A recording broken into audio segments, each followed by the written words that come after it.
This show had the best opening theme song from last year, and in a perfect world, it would have been my ringtone. Welcome to my channel. My name is Joseph, and I am the film fanatic. It Welcome to Derry follows the horrific events that occur in Pennywise's last 27-year feeding cycle before the events of the It movie. And you just know Pennywise was holding back for the kids in that movie because twice they misled us about who the main characters are as we watch Pennywise tear these kids apart. I was always going to watch it because I am a die-hard Stephen King fan, but it surpassed my expectations. I knew it would be good, but it was very good. We get to see enough transformations of the evil in Derry for a lot of people to actually acknowledge how powerful and complicated it really is. I was not exaggerating when I mentioned that it gave me nightmares, but the show remained consistently interesting and consistently scary. And there were enough elements from the greater Stephen King universe for a fan like me to actually have more than one reason to keep watching. I was really hyped to see the guy from The Shining there, but one person I would love to see Pennywise go up against is this girl from Doctor Sleep because I know she will show Pennywise shiggy. She was far stronger than Andy, who was stronger than Dicky, who still managed to get one up on Big P.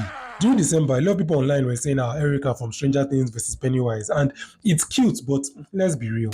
The climax delivered. That black spot scene was as terrifying and unsettling as I imagined it would be, and it was clearly very important for the Hanlon's origin. The whole It story has no main characters, just like a random bunch of kids that Pennywise will eventually slaughter.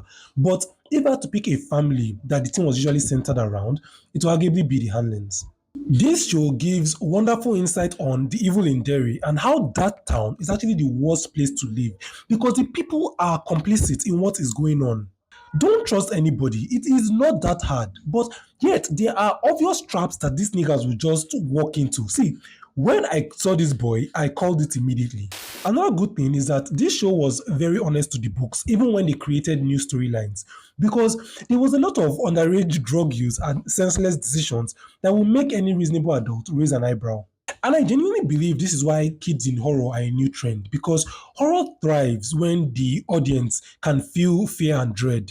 At a certain point, female led horror movies or shows were a big deal because they wanted to make sure that the protagonist was someone that they would be more frightened for when put in very, very dangerous positions. Nowadays, female led horror movies are not enough because everyone is a baddie. So, kids are the next best thing. Plus, it really helps to sell that whole senseless decision aspect. In conclusion, this show is a solid 8.5. I am really skeptical about the sequels that they've announced, but they surprised me with this one, so I'm ready to be surprised again.